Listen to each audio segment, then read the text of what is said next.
وصحبه ومن تبعهم بإحسان إلى يوم الدين. Amma ba'd. Kaum muslimin hadirin wal hadirat jamaah salat maghrib rahimahullah. Pertama-tama kita senantiasa memuji Allah Subhanahu wa taala dan bersyukur kepadanya atas segala limpahan rahmat dan hidayahnya sehingga pada malam hari ini kita dipertemukan kembali di rumah Allah dalam rangka menjalankan perintah Allah salat maghrib secara berjamaah. Salawat dan salam senantiasa tercurahkan kepada junjungan kita Nabi Allah Muhammad sallallahu alaihi wasallam beserta para sahabatnya, para pengikutnya yang tetap setia berpegang teguh kepada sunnah-sunnah beliau dan para sahabatnya hingga hari kiamat kelak. Amin ya rabbal alamin. Bapak Ibu hadirin wal hadirat rahimahullah, kita melanjutkan kembali tentang pembahasan fikih ibadah, yaitu beberapa permasalahan ibadah yang terjadi perbedaan pendapat para ulama. Pembahasan taharah sudah selesai ya, tentang taharah, tentang masalah air, tentang masalah najis, tentang masalah wudu, mandi janabah, tayamum, itu sudah selesai pembahasannya. Sekarang kita masuk tentang masalah sholat. Masalah sholat. Kami menyebutkan beberapa di sini perbedaan pendapat para ulama tentang masalah sholat. Yang pertama adalah tentang jumlah sholat yang diwajibkan dalam Islam. Ya, atau sholat-sholat apa yang diwajibkan dalam Islam? Kalau berdasarkan pendapat jumhur ulama, ya, seperti perkataan Imam Malik, mazhab Malik, Syafi'i dan Ahmad, bahwasanya yang diwajibkan, sholat yang diwajibkan hanyalah sholat lima waktu, hanyalah sholat lima waktu saja, itu yang wajib. Adapun yang selain itu hukumnya sunnah. Namun pendapat satu mazhab, yaitu pendapat mazhab Hanafiyah, yaitu bukan hanya sholat lima waktu saja yang wajib, tapi sholat witir juga wajib.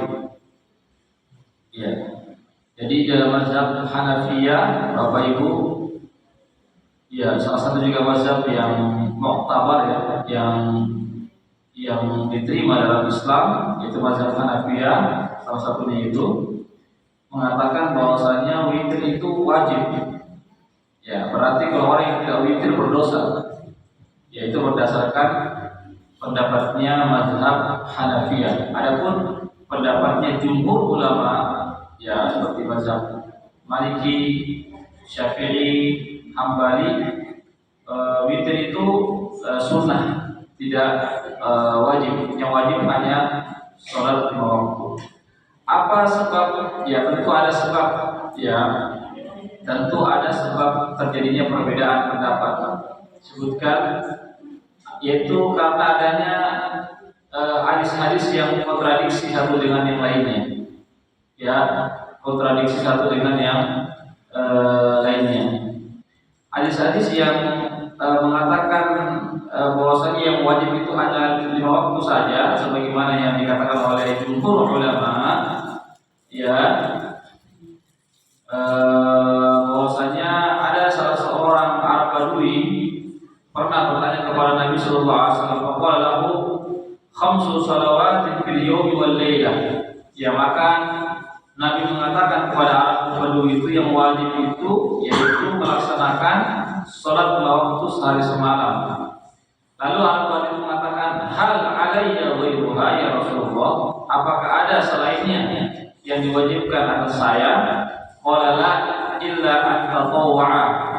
Maka Nabi mengatakan tidak ada kecuali jika kamu mau melaksanakan sholat sunnah. Berarti berdasarkan hadis ini ya bahwasanya yang diwajibkan itu hanya sholat 5 waktu saja. Adapun selainnya termasuk witir ya maka itu hukumnya sunnah berdasarkan hadis ini. Ikhwatul Islam, azakumullah. Ya. Adapun dalil mazhab Hanafiyah yang mengatakan bahwasanya witir juga wajib, ya itu berdasarkan hadis Rasulullah SAW, ya yang bunyinya Inna Allah qad zadakum salatan wa hiya al-witru fahafizu 'alaiha. Ya ini hadis riwayat Imam Tayalisi dan begitu juga hadis riwayat Imam Ahmad. Ya bahwasanya Nabi bersabda, sesungguhnya Allah Subhanahu wa taala telah menambahkan kepada kalian satu sholat, artinya menambahkan dari sholat waktu, yaitu satu sholat yang bernama yang disebut dengan sholat witir. Fahafizu 'alaiha, maka hendaklah kalian menjaganya. Nabi memerintahkan sahabat untuk menjaganya. Perintah, hukum asal daripada perintah adalah hukumnya wajib. Ya, ikhwatul Islam, azakumullah. Kemudian Imam Abu Hanifah atau dalam mazhab Hanafi juga berdalil dengan hadis yang diriwayatkan oleh Imam Ahmad juga dan Abu Dawud dan yang selainnya tentang wajibnya salat witir, yaitu hadis Rasulullah SAW, al-witru haqqun faman lam yutir falaysa minna. Nabi bersabda, witir itu hak, adalah kewajiban. Siapa yang tidak berwitir kata Nabi maka bukan dari golonganku. Ya ini dalil yang dipakai oleh mazhab Hanafiyah yang mengatakan bahwasanya witir itu, sholat witir itu hukumnya wajib sama dengan sholat 5 waktu. Jadi terjadi Pak. Jadi intinya terjadi perbedaan pendapat para ulama. Meskipun yang kuat tentu adalah pendapatnya jumhur ulama. Yang kuat pendapatnya jumhur ulama bahwasanya yang wajib itu hanyalah 5 waktu. Tapi kalau ada yang mau mengambil pendapatnya Abu Hanifah juga boleh. Ya karena ini termasuk juga pendapat yang bisa dipilih. Tapi saya katakan tadi bahwasanya yang lebih kuat ya tentunya adalah pendapatnya mayoritas ulama. Kemudian jemaah sekalian yang dimuliakan Allah Subhanahu wa taala, bagaimana dengan hukum orang yang meninggalkan sholat ya dengan sengaja? Ya, meninggalkan sholat dengan sengaja, jemaah sekalian, lalu dia diperintahkan untuk mengerjakannya, namun dia enggan mengerjakannya. Ya, dia tinggalkan sholat 5 waktu, kemudian dia diperintahkan untuk mengerjakannya, tapi dia enggan. Ya, bukan dia menolak kewajibannya, tapi karena malas. Ya, ini dalam hukum Islam Pak ya, kita bicara dalam hukum Islam ya. Ya, tentu juga yang melakukan eksekusi juga bukan orang per orang, tapi kembalikan kepada pemerintah Islam atau ulil amri namanya, para pemimpin atau para penguasa Muslim. Ya, pendapat yang pertama, maka orang itu dibunuh Pak. Dibunuh. Tapi sekali lagi ini bukan orang per orang. Ya, dan bukan juga di Indonesia ya. Di Indonesia kan tidak ada. Ya. Tapi di negara Islam ini ditegakkan ini Pak. Dibunuh Pak. Ya. Pendapat yang kedua ya dipenjara sampai dia mau sholat. Kalau dia mau sholat baru dilepas. Di penjara, dimasukkan dalam sel penjara. Ya, yang mengatakan dibunuh ada dua pendapat. Dibunuh karena dia kafir, karena dia tidak mau sholat, meskipun dia mengakui sholat adalah wajib, tapi dia karena malas. Yang kedua, dibunuh bukan karena dia kafir, tapi dia telah melakukan dosa besar. Jadi dibunuh ada dua Pak, sama seperti orang yang dirajam. Ya, orang yang dirajam itu Pak, baik wanita atau laki-laki yang berzina kalau dirajam, itu kan dirajam sampai mati kan? Iya, tapi dirajam sampai mati itu bukan karena dia kafir, bukan, tapi sebagai bentuk hukuman terhadap perbuatannya. Tapi dia meninggal dalam keadaan bukan kafir. tetap dia muslim. Iya, tetap dia muslim, jamaah sekalian. Iya. Sama juga dengan ini, orang yang dibunuh dia tetap dikatakan muslim, tapi dia telah melakukan dosa besar. Tapi yang mengatakan dia kafir, ya berarti kafir, berarti dia mati dalam keadaan kafir. Jamaah sekalian, ada tiga pendapat. Ada yang dibunuh karena dia kafir, yang kedua karena ada dia dibunuh karena dia melakukan dosa besar, ya kan, yang ketiga dia tidak dibunuh ya, tetapi dia dipenjara sampai dia sholat. Kalau dia sholat, mau dilepaskan dari penjaranya. Ini jamaah sekalian ya, terkait tentang seorang muslim yang meninggalkan sholat dengan sengaja, lalu dia diperintahkan untuk melaksanakan tapi dia enggak, bukan karena dia menolak kewajiban. Kalau dia menolak pas sudah jelas-jelas dia kafir. Jadi kalau ada seorang muslim yang mengatakan sholat 5 waktu itu tidak wajib, sholat zuhur itu tidak wajib, maka dia kafir. Meskipun dia sholat, iya, meskipun dia sholat, tetapi mengatakan sholat subuh tidak wajib, perkataan itu kafir, Pak. Perkataannya, kenapa? Karena sholat subuh itu wajib. Ya, itu sudah berdasarkan Al-Quran, Sunnah, dan ijma ulama. Jadi kalau ada seorang muslim mengatakan sholat subuh tidak wajib, ya, maka itu kafir. Perkataannya kafir, jamaah sekalian. Meskipun dia sholat. Ini jamaah sekalian. Ya, adapun masalah kita di sini, permasalahan kita bahas adalah dia tidak mengingkari tentang kewajiban sholat. Dia mengatakan sholat itu wajib, tetapi dia malas melaksanakannya. Kan ada begitu kan, Pak? Iya, ada orang muslim begitu. Dia tahu bahwasanya sholat itu wajib, kalau tidak dilaksanakan berdosa besar. Tapi kan kemalasannya, karena dia malas, dia tidak mengerjakan. Jamaah sekalian, nah ini itu yang saya katakan tadi, ada 3 pendapat para ulama. Ya, tapi sekali lagi, kalau persoalan masalah di penjara, masalah ditegakkan hukuman mati, maksudnya itu dibunuh, Pak, hukuman mati ya, hukuman mati, hukuman pancung kepalanya, Tapi sekali lagi ini dalam negara Islam, Pak, tidak bisa ditegakkan di kita di negara Indonesia ini, karena Indonesia ada juga undang-undangnya. Artinya tidak mengatur masalah ini, ya, tidak mengatur masalah siapa yang kena sholat, tidak diatur dalam undang-undang di Indonesia, begitu, Pak. Ya, jamaah sekalian. Ini apa sebab terjadinya perbedaan? Ada 3 pendapat, jamaah sekalian, dalam masalah ini ada 3 pendapat. Ya, yang mengatakan dia dihukum mati, ya, karena dia sebagai orang kafir adalah mazhab Ahmad bin Hambal. Mazhab Ahmad bin Hambal yang mengatakan dia dihukum mati karena dia telah melakukan dosa besar, tapi tetap muslim dia, tidak dikatakan kafir. Artinya dia mati dalam keadaan muslim, tetapi dia melakukan dosa besar. Jamaah sekalian, itu pendapat Imam Malik, Imam Syafi'i, dan Imam Abu Hanifah. Sedangkan yang mengatakan bahwasanya dia tidak dibunuh, tetapi dipenjara sampai dia mau sholat baru dilepaskan, itu pendapatnya ulama juga, namanya ulama ahlu zahir, namanya ulama ahlu atau ulama zahiriyah, ya, seperti pendapatnya Imam Ibnu Hazm, ya, dari ahlu zahir. Jamaah sekalian, sebabnya adalah karena perbedaan hadis, Pak. Adanya perbedaan hadis. Karena adanya perbedaan hadis, jamaah sekalian, ya, maka ulama pun berinterpretasi yang berbeda-beda juga, Pak. Jadi hadis ini banyak, Pak.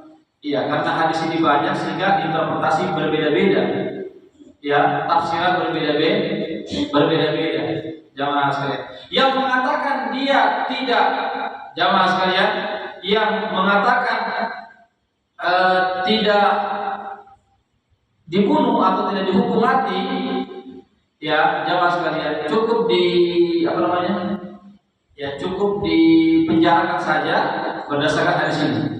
Ya, ini hadisnya umum. La yahillu damu imri'in muslimin illa bi ihdatsy thalath, kufrun ba'da iman, aw zinan ba'da ihsan, aw qatla nafsin bi ghairi nafsin. Ini hadis riwayat Ahmad, Ya, Ahmad, hadis riwayat Syafi'i dan lainnya. Bahwasanya Nabi bersabda tidak halal seorang muslim itu ditumpahkan darahnya. Ya, tidak boleh kita membunuh seorang muslim atau menegakkan hukuman mati kepada seorang muslim kecuali pada tiga jenis, yaitu jika dia telah murtad. Ya, kalau dia murtad maka halal darahnya untuk ditumpahkan. Dan sekali lagi juga dalam murtad dalam kita di Indonesia dan juga diatur. Ya, misalnya ada orang murtad langsung kita bunuh, tidak bisa juga, tidak bisa karena diatur, ada undang-undang begitu Pak yang mengaturnya. Tapi dalam negara Islam bahwasanya siapa yang murtad itu dibunuh Pak. Tapi yang membunuh bukan orang per orang, kembali kepada pemerintah Islam. Ya, pemerintah Islam yang menegakkan namanya hukuman mati bagi orang yang murtad dari agama Islam. Jamaah sekalian. Itu yang pertama. Yang kedua, kapan lagi seseorang itu boleh ditumpahkan darahnya? Sebagaimana yang saya katakan tadi, laki-laki atau perempuan yang sudah pernah menikah lalu dia berzina dan dia kedapatan berzina, ya, dan ada saksinya 4 orang minimal laki-laki, maka dia dirajam Pak sampai mati. Dirajam, dilempar batu sampai mati Pak. Itu juga sekali lagi ini juga berlaku di negara Islam. Di Indonesia tidak ada begini. Di Indonesia tidak ada Pak. Orang berzina tidak ada hukumannya, kecuali yang ada cuma pemerkosaan. Tapi kalau suka sama suka itu tidak berapa. Kan begitu Pak, undang-undang kita di Indonesia kan begitu. Suka tidak mengapa kan? Iya, kecuali kalau ada namanya pemerkosaan baru kena undang-undang di situ. Tapi dalam Islam Pak tidak. Orang yang berzina suka sama suka, ya jamaah sekalian itu dihukum rajam. Itu maksudnya hukum rajam jika orang itu sudah pernah menikah lalu dia berzina, maka dihukum rajam Pak, laki-laki atau perempuan sampai dia meninggal dunia. Adapun yang belum menikah itu dicampur 100 kali. Jamaah sekalian, dicampur 100 kali itu bagi yang belum menikah, baik perjaka ataupun masih gadis. Ya, jadi artinya boleh ditumpahkan darahnya pelaku zina yang sudah pernah menikah. Jamaah sekalian, itu ada dalilnya. Ya, sebagaimana disebutkan. Yang ketiga, bolehnya seseorang itu ditumpahkan darahnya kalau dia membunuh orang lain. Ya, membunuh orang lain. Ya, kalau dia membunuh orang lain, apalagi dia orang muslim, dia bunuh dengan sengaja Pak ya. Maka itu pun namanya hukum kisos, namanya hukum kisos. Hukum kisos itu artinya siapa yang membunuh dia akan dibunuh juga. Tapi membunuhnya karena dia sengaja, bukan karena tidak sengaja. Dia sengaja membunuh, bukan karena tidak sengaja. Berarti yang bisa ditumpahkan darahnya cuma 3 saja berdasarkan hadis ini. Adapun orang yang tidak sholat tidak masuk dalam sini kan? Tidak ada kan? Makanya Al-Zuhri berpandangan dengan hadis ini, karena di hadis ini tidak ada kata-kata sholat. Siapa yang tidak sholat maka dibunuh, tidak ada. Yang ada cuma tadi siapa yang murtad, pelaku zina yang sudah menikah, yang ketiga siapa yang membunuh orang lain. Cuma 3 saja kategorinya, jenisnya. Adapun yang meninggalkan sholat tidak ada di sini. Berarti orang yang meninggalkan sholat dengan sengaja maka tidak boleh dibunuh. Cukup dipenjara saja dia. Ya, artinya dikasihkan hukuman efek jerah saja. Tidak boleh dibunuh. Kenapa tidak dibunuh? Karena berdasarkan di sini tidak ada. Di sini tidak ada. Tidak ada kata-kata siapa yang tidak sholat, ya lalu maka dia dibunuh, dihukum mati, tidak ada. Adapun yang mengatakan jamaah sekalian bahwasanya orang yang tidak sholat itu dibunuh, jamaah sekalian, ini berdasarkan dalil yang lain. Ya, ini dalilnya Pak. Hadis riwayat Imam Ahmad, Tirmidzi dan yang selainnya. Nabi bersabda, al-ahdul ladzi bainana wa bainahum as-shalah, wa man taraka as-shalah faqad kafar. Yang membedakan antara kami umat muslim dan mereka orang kafir adalah salat. Barang siapa yang meninggalkan sholat dengan sengaja, maka dia telah kafir. Telah kafir, jamaah sekalian. Berdasarkan dari Imam sekalian, dia sama dengan dia orang murtad tadi. Ya, kan murtad kan dibunuh kan Pak? Iya, siapa yang keluar dari Islam masuk ke agama yang lain itu dikatakan murtad. Berarti orang yang tidak sholat itu dianggap murtad. Berdasarkan hadis ini, ya berarti boleh dihukum mati. Iya, iya. Kata yang membedakan antara kami dengan antara umat Islam dan non Muslim adalah sholatnya. Siapa yang kata lain, siapa yang meninggalkan sholat dengan sengaja maka dia telah kafir. Berarti dia murtad kan? Iya. Kenapa dia murtad? Karena dia meninggalkan sholat sehingga dia menjadi murtad. Karena murtad itu kita lihat kembali kepada hadis yang tadi, bahwasanya yang boleh ditumpahkan dari orang yang murtad, berarti orang yang sholat itu dia akan murtad. Nah makanya pendapat yang kedua mengatakan bahwasanya boleh dibunuh orang yang tidak sholat itu. Tapi sekali lagi Pak, ini hanya berlaku di negara Islam, artinya yang menegakkan syariat Islam secara sempurna, jamaah sekalian. Ya, yang kedua juga yang menegakkan juga adalah pemerintahnya langsung, bukan orang per orang. Ya, misalnya ada orang tidak sholat langsung kita bunuh, tidak boleh Pak. Kita tidak punya hak, tidak punya wewenang. Ya harus pemerintah yang mengeksekusi namanya hukuman mati tersebut. Kemudian, jadi ini pendapat siapa? Pendapatnya Imam Ahmad yang mengatakan dia dihukum mati karena kekafirannya. Yang mengatakan dia dihukum mati bukan karena kekafirannya, hanya karena dia meninggalkan dosa besar. Jamaah sekalian, kenapa? Karena sholat ini adalah salah satu perintah Allah yang paling besar setelah 2 kalimat syahadat. Makanya siapa yang meninggalkan sholat maka dia telah melakukan dosa besar, tetapi dia belum masuk dalam kekufuran selama dia masih beriman kepada Allah Subhanahu wa taala. Iya, jadi seseorang itu bisa keluar daripada Islam kalau dia telah melakukan kesyirikan atau melakukan kekufuran.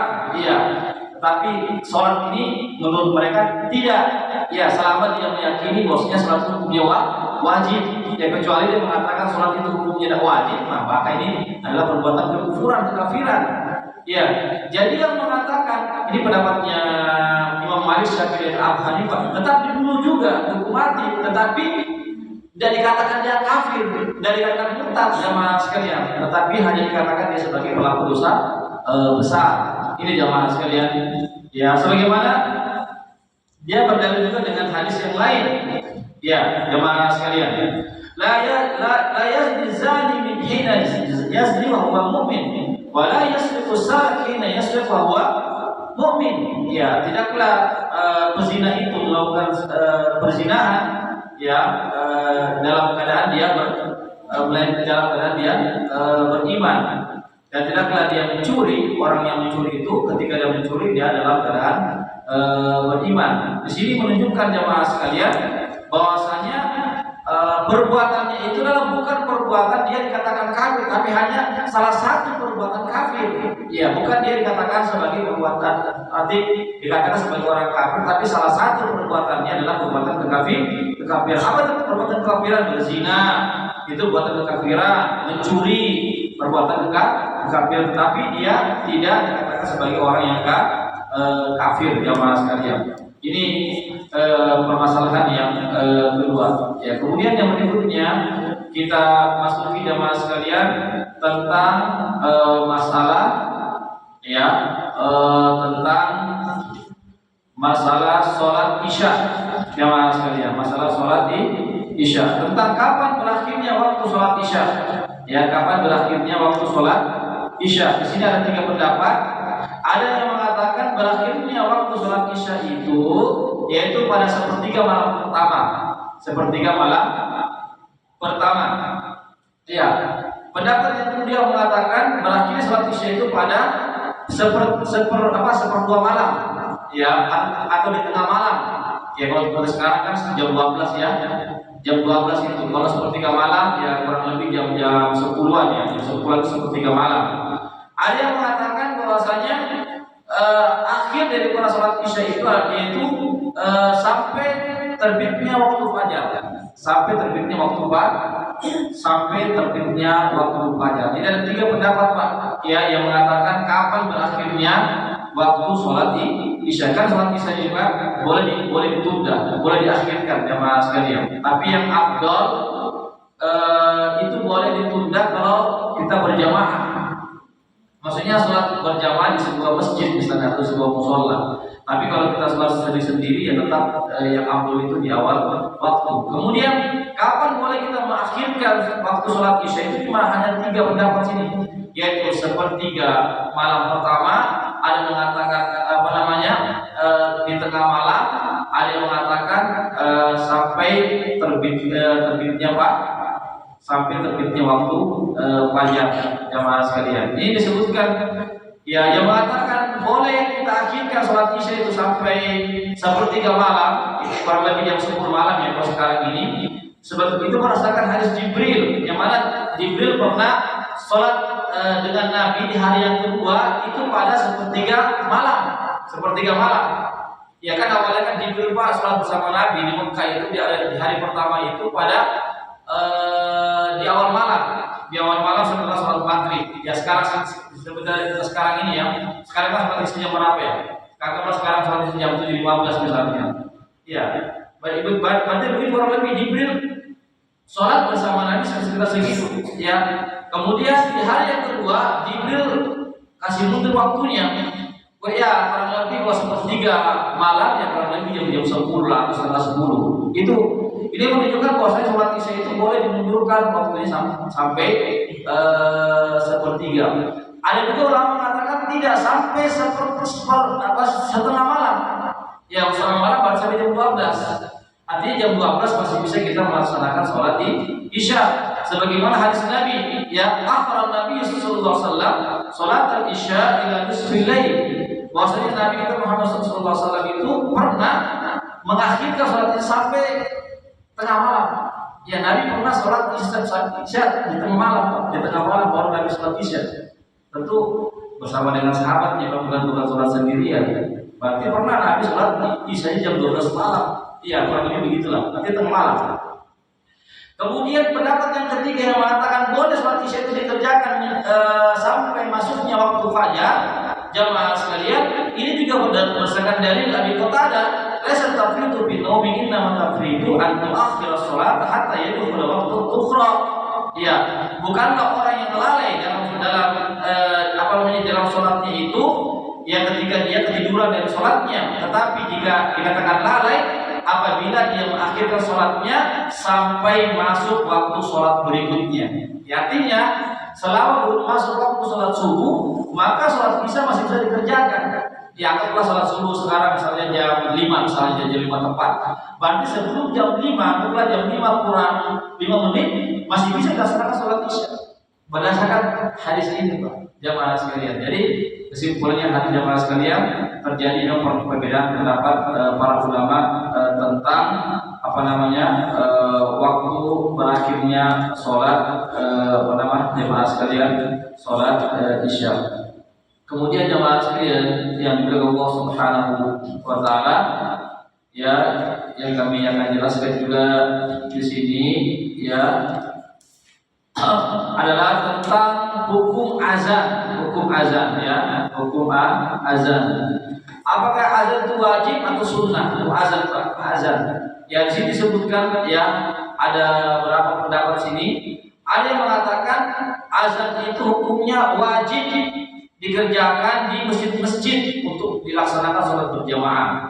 Ya, ini pendapat Imam Malik. Ada yang mengatakan azan itu hukumnya sunnah muakkadah, bukan wajib, tapi sunnah yang ditekankan, yang sangat ditekankan jamaah sekalian. Ya. Kemudian ada yang mengatakan azan itu wajib, ya, bukan cuma di masjid, bahkan orang yang sholat sendirian pun wajib untuk azan. Ya.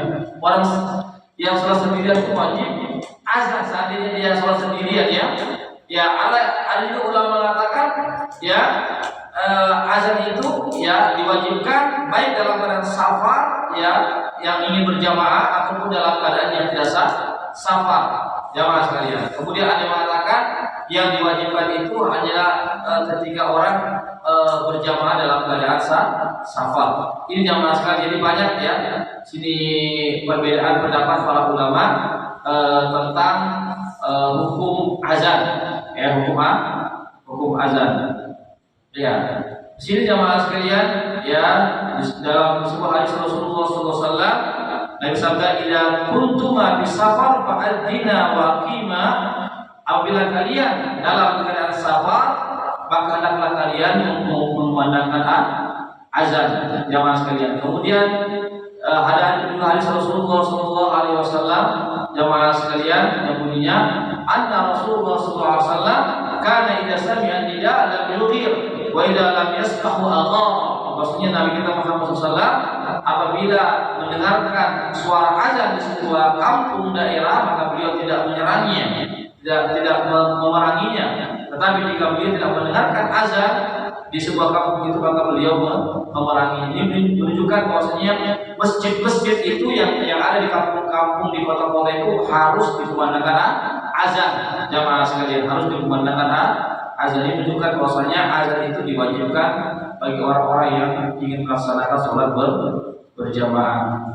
Jamaah sekalian yang dimuliakan Allah Subhanahu wa taala. Kemudian waktu azan subuh khususnya, azan subuh itu ulama juga berbeda pendapat tentang azan subuh. Ada yang mengatakan boleh azan sebelum sholat subuh. Ya, boleh azan sebelum sholat subuh. Ini pendapatnya Imam Malik dan Imam Syafi'i. Boleh azan sebelum sholat subuh, tapi azan 2 kali, Pak. Azan dua kali. Ya, tapi Abu Hanifah mengatakan tidak boleh. Azan itu hanya satu kali saja ketika masuk waktu sholat subuh. Yang mengatakan azan boleh 2 kali, ya, yaitu sebelum masuk sholat subuh, waktu subuh, dan ketika masuk waktu subuh, itu berdasarkan hadis yang diriwayatkan jamaah sekalian di sini dalam hadis sahih riwayat Bukhari, ya, dan Muslim. Inna Bilalan yunadi bilailin fakulu washrabu hatta yunadiya ibnu Ummi Maktum. Sesungguhnya Bilal bin Rabah yang berazan, memandangkan azan itu pada malam hari, artinya belum masuk waktu sholat subuh. Fakulu washrabu, maka hendaklah kalian makan dan minum. Artinya masih bisa makan dan minum ketika itu, belum masuk waktu subuh, tapi Bilal sudah azan. Ini menunjukkan bahwasanya azan itu boleh sebelum sholat subuh. Sholat subuh berdasarkan hadis ini. Hatta yunadiya ibnu Maktum, sampai Abdullah ibnu Maktum memandangkan azan. Artinya kalau sudah Abdullah ibnu Maktum memandangkan azan, berarti sudah masuk waktu subuh. Jangan lagi makan dan minum. Ya, jadi hadis ini syahidnya Pak menunjukkan bahwasanya boleh azan sebelum sholat subuh. Jamaah sekalian. Ya. Yang mengatakan azan tidak boleh dikumandangkan sebelum masuknya waktu subuh, ini berdasarkan juga hadis. Jamaah sekalian, inna Bilal adzana qabla tulu'il fajr fa amara Nabi sallallahu alaihi wasallam an yarji'a bi yunadi ala innal abda qad nama. Ya, sesungguhnya Bilal bin Rabah pernah azan sebelum waktu sholat subuh, maka Nabi menyuruh dia untuk menyampaikan ulang kepada jamaah bahwasanya belum masuk waktu sholat subuh. Artinya di sini menunjukkan bahwasanya tidak dibolehkan memandangkan azan jika belum masuk waktu sholat subuh, karena Nabi menyuruh Bilal untuk membatalkan azannya. Ikhwatul Islam, azanullah, ini terkait tentang perbedaan pendapat para ulama, apakah boleh kita berazan sebelum masuk waktu sholat subuh ataukah tidak boleh. Barangkali ini Pak yang bisa kami sampaikan, ya, perbedaan pendapat para ulama dalam masalah-masalah yang kami sampaikan. Kami buka sesi dan jawab.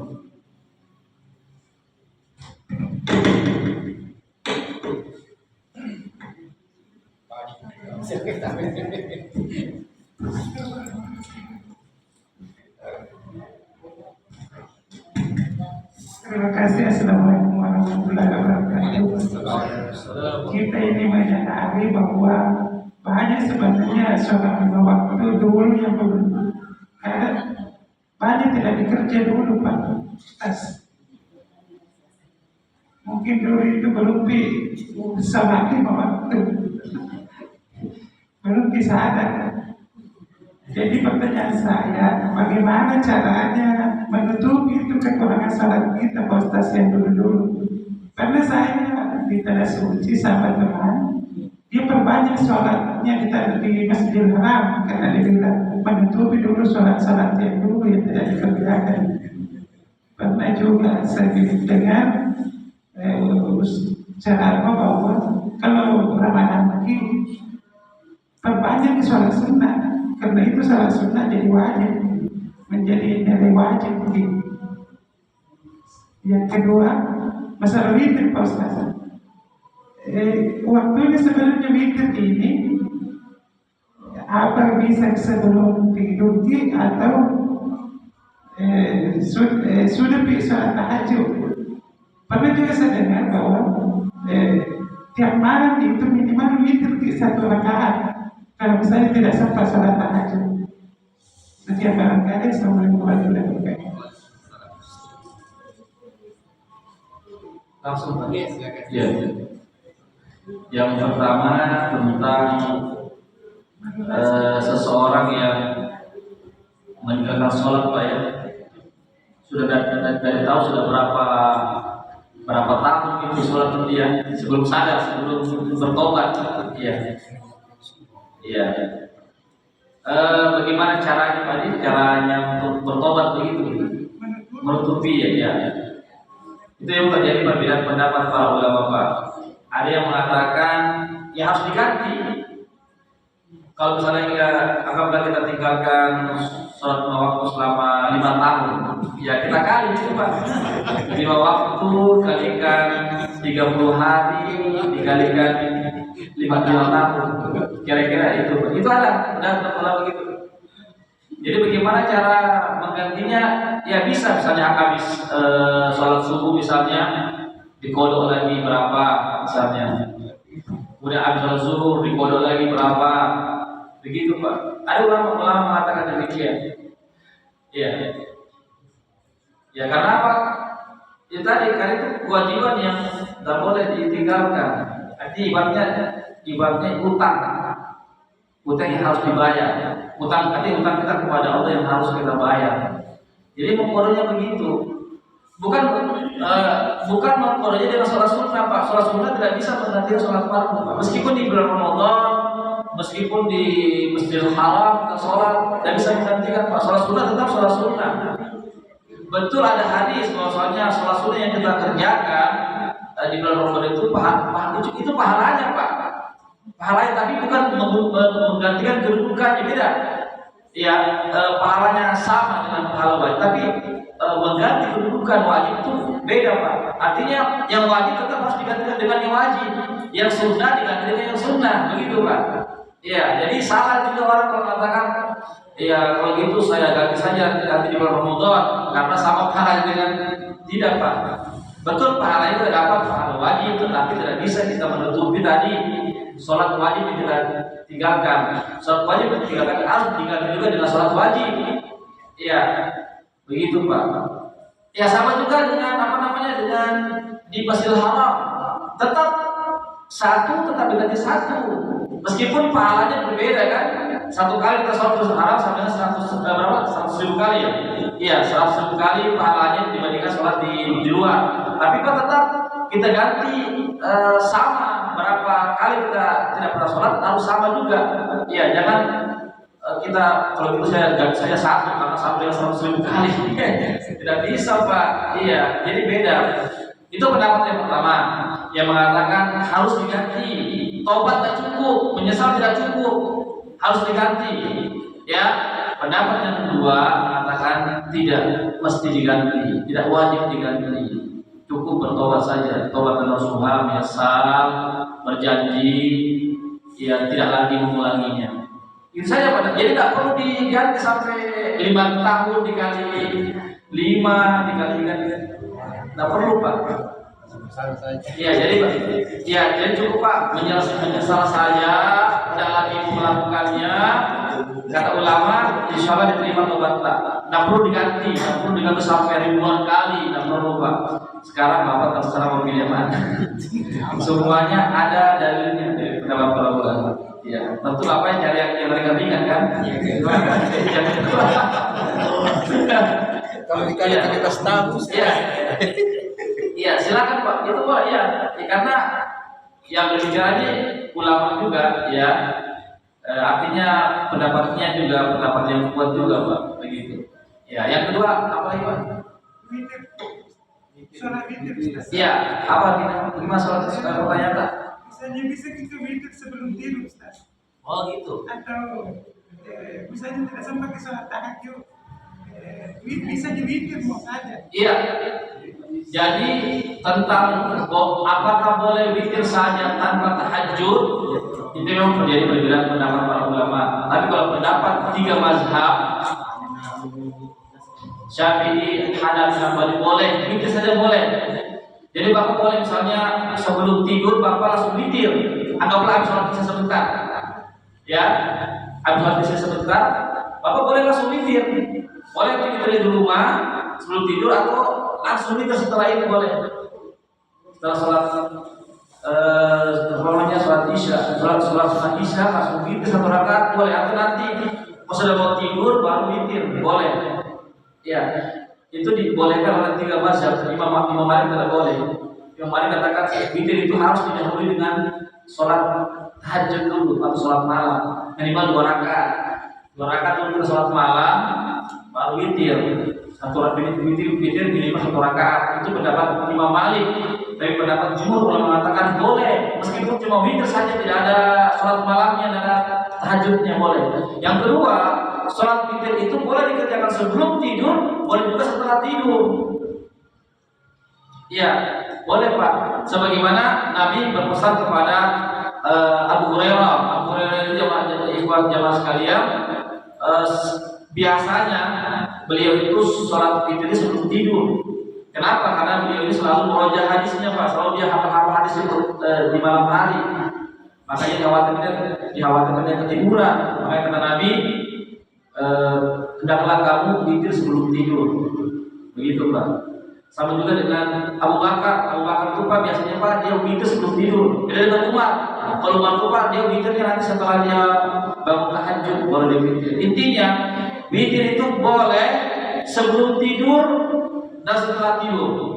Witir itu boleh meskipun tidak sholat malam sebelumnya, langsung kita 1 rakaat itu boleh. Ya demikian.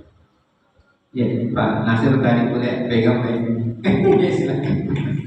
Assalamualaikum warahmatullahi wabarakatuh. Saya sudah diwakili pertanyaan mengenai witir. Tadi dia ceritakan. Ada lagi yang saya mau tanyakan Ustaz mengenai yang tadi itu habis sekali di sholat ya, hukum mati. Nah, apakah ada cerita yang sahih dari zaman Nabi itu pernah atau yang update sekarang ini bahwa di negara Islam ada orang yang dihukum mati karena tidak sholat seperti itu Ustaz. Bagaimana dengan kafir sini dengan kafir Habib seperti itu Ustaz? Maka di zaman Nabi itu seperti itu. Sekian ya. Iya, saya belum pernah mendapatkan hadisnya ada di zaman Nabi yang dibunuh karena tidak sholat. Iya, tidak ada Pak. Saya belum pernah dapatkan. Iya, karena semua sahabat Nabi tidak pernah, sahabat Nabi semua menjaga sholat Pak. Hatta orang munafik pun begitu Pak. Begitu ya, munafik itu sholat bersama Nabi. Cuma itu orang munafik Pak, dia tidak sholat hanya, artinya sholat di masjid Pak ya. Hanya sholat subuh dan sholat isya. Orang munafik, kan itu orang munafik Pak ada di zaman Nabi itu munafik itu dia masuk Islam juga. Islam, tetapi dia berkeyakinan bahwasanya dia tidak suka kepada Islam. Ya, dia benci kepada Nabi, seperti Abdullah bin Ubay bin Salul. Mereka namanya Abdullah bin Ubay. Abdullah hamba Allah, tapi munafik Pak, meninggal dalam keadaan munafik. Allah larang Nabi untuk sholatkan jenazahnya Pak. Tapi tidak ada dalam sejarah Nabi pernah membunuh orang munafik yang tidak sholat. Karena orang munafik suka sholat juga Pak. Sholat semua dia. Sholat zuhur bersama Nabi di masjid bersama Nabi. Sholat asar, sholat maghrib, kecuali sholat subuh dan sholat isya. Karena apa? Karena masjid Nabi ini Pak penerangannya tidak terang Pak. Jadi mereka dari ketahui siapa yang tidak sholat karena gelap, cuma lampu-lampu tembok begitu, lampu-lampu minyak. begitu. Jadi saya belum pernah mendapatkan sejarah atau hadis ada nabi bunuh, tidak ada. Kalau sahabat tidak mungkin, tidak ada sahabat yang meninggalkan sholat, karena sahabat tahu hadisnya, ada tahu hadisnya. Orang munafik sholat juga, tapi dia sholat ingin dilihat orang, ingin dilihat nabi, Pak, begitu. Iya, iya, demikian Pak. Kemudian apa lagi? Kafir harbi dan kafir zimmi. Ya, apa kamu tanyakan? Ya, maksudnya di zaman Nabi itu ya, kalau memang ada hukum untuk orang yang tidak sholat, nah bagaimana dengan itu di orang itu kafir zimmi begitu? Oh, itu kan orang kafir, Pak. Oh, ya. Kafir harbi itu adalah kafir yang menyerang kaum muslimin, seperti sekarang Israel. Israel itu kan menyerang kaum muslimin. Itu namanya kafir harbi. Kafir itu kafir yang jelas-jelas menyerang, memerangi kaum muslimin seperti Israel. Itu kafir, Pak. Ya, orang Yahudi itu kafir. Ya, namanya kafir harbi, artinya dia yang menyerang kaum muslimin, membantai kaum muslimin. Ada kafir zimmi. Kafir zimmi itu kafir yang tinggal di negara Islam, dan ini wajib dilindungi oleh umat Islam. Ya, namanya kafir zimmi, Pak. Kalau kafir harbi itu Pak, kafir yang berada di negara lain seperti Israel menyerang Palestina. Ya, kalau kafir zimmi itu Pak, orang kafir juga, Yahudi atau Nasrani atau siapa saja yang bukan Islam, dia tinggal di wilayah kaum muslimin. Ini wajib dilindungi karena dia tidak menyerang umat Islam, tapi tetap dia kafir, tidak mau masuk Islam, tetap mau tinggal di negara Islam, diperbolehkan. Dan itu harus dijaga darahnya, Pak, tidak boleh ditumpahkan kecuali kalau dia memerangi agama Islam. Kafir zimmi dan kafir harbi, Pak, tidak ada kewajibannya untuk sholat. Tidak ada kewajibannya, Pak. Jadi umat muslim, pemerintah muslim tidak mungkin menyuruh orang kafir zimmi sholat karena dia orang kafir. Yang diberitakan sholat Pak hanya umat Islam saja. Jadi di zaman Nabi jamaah sekalian tidak ada kafir zimmi yang seperti umat Yahudi kan ada, Pak, yang tinggal di kota Madinah umat Yahudi. Ya, tapi Nabi tidak pernah menyuruh umat Yahudi itu untuk sholat, Pak. Dan dia kafir zimmi, dilindungi oleh Nabi, Pak. Jadi sholat ini Pak hanya diperintahkan kepada umat muslim saja. Adapun kafir harbi, kafir zimmi itu tidak ada kewajiban sholat, jamaah sekalian. Tapi nanti dia akan dimasukkan ke dalam neraka karena dia tidak sholat. Sebagaimana dalam ayat Al-Quran, "Masalakakum fi saqar, qalu lam naku minal musallin." Ya, ketika itu Allah mengatakan, ya, atau para malaikat penjaga neraka mengatakan, kenapa kalian dimasukkan ke dalam neraka? Dia mengatakan, karena dulu kami tidak melaksanakan sholat. Jadi orang kafir itu Pak, ketika ditanya nanti oleh malaikat penjaga neraka, kenapa kamu tidak sholat? Kenapa kamu tidak neraka? Dikatakan, karena dulu kami tidak melaksanakan sholat. Tetapi ketika dia menjadi kafir pada dunia ini, tidak boleh kita suruh dia sholat. Kenapa? Karena dia masih kafir. Tapi dia nanti di hari akhirat Pak dimasukkan ke dalam neraka disebabkan karena dia tidak sholat. Begitu Pak. Ya, tapi di dunia tidak boleh kita suruh dia sholat. Kenapa? Meskipun dia sholat Pak, kalau dia masih kafir tidak sah sholat. Syaratnya dia harus masuk Islam dulu baru sholat. Jadi gitu Pak ya. Sekali lagi Pak, kafir zimmi, umat Yahudi dan Nasrani yang di bawah pemerintahan kaum muslimin tidak ada kewajiban sholat. Nabi tidak pernah menyuruh mereka sholat. Yang sholat hanyalah umat muslim saja. Demikian. Ya mungkin karena masih ada mungkin ibu-ibu ada yang mau bertanya kesempatan sebelum ditutup Ustaz. Oh iya silakan. Ya silakan Bu. Bismillahirrahmanirrahim. Izin bertanya Pak Ustaz mengenai parfum. Ada yang mengatakan bahwa untuk perempuan tidak boleh menggunakan parfum atau wangian, apalagi pada saat sholat. Katanya bisa jadi haram. Dan saya mau tanyakan bagaimana dengan kami yang mencuci pakaian dengan laundry, itu kan memakai parfum. Saya rasa itu Ustaz. Terima kasih. Iya. Ya betul Bu, perempuan tidak diperbolehkan memakai parfum jika dia keluar rumah, ya, dan dikhawatirkan tercium oleh laki-laki yang bukan mahramnya. Iya. Nah sekarang bagaimana dengan laundry ya, yang apa namanya, ya pakai pengharum itu, apakah disamarkan juga? Iya. Allah al-Bisawab ya. Kalau memang dikhawatirkan misalnya aroma-aromanya kan beda. Apakah sama aroma parfum dengan aroma pengharum itu? Mirip-mirip. Iya. Iya. Iya. Jadi ibu ya sebaiknya untuk hati-hatian saja. Cari saja misalnya aroma laundry yang tidak terlalu menyengat gitu lah. Iya begitu. Iya. Iya. Iya, tapi biasanya itu biasanya itu parfum itu lebih harum daripada laundry biasanya. Iya, biasanya Bu. Kalau saya tahu itu lebih lain rasanya itu, lain baunya antara parfum laundry dengan parfum yang biasa ibu pakai itu. Iya, begitu. Tapi kalau memang lebih kehati-hatian ya sebaiknya cari parfum laundry yang tidak terlalu menyengat begitu. Begitu itu saya katakan kehati-hatian saja. Tapi Ustaz, bagaimana yang memakai alkohol? Parfum yang memakai alkohol? Ya itu diperselisihkan para ulama itu tentang parfum yang menggunakan alkohol. Ya ada yang mengatakan boleh, ada yang mengatakan tidak boleh. Kenapa? Itu dari hukum alkohol itu ada mengatakan najis, ada yang mengatakan najis itu. Itu sebenarnya kenapa alkohol itu para alkohol itu ada mengatakan tidak boleh karena alkohol itu dikatakan najis.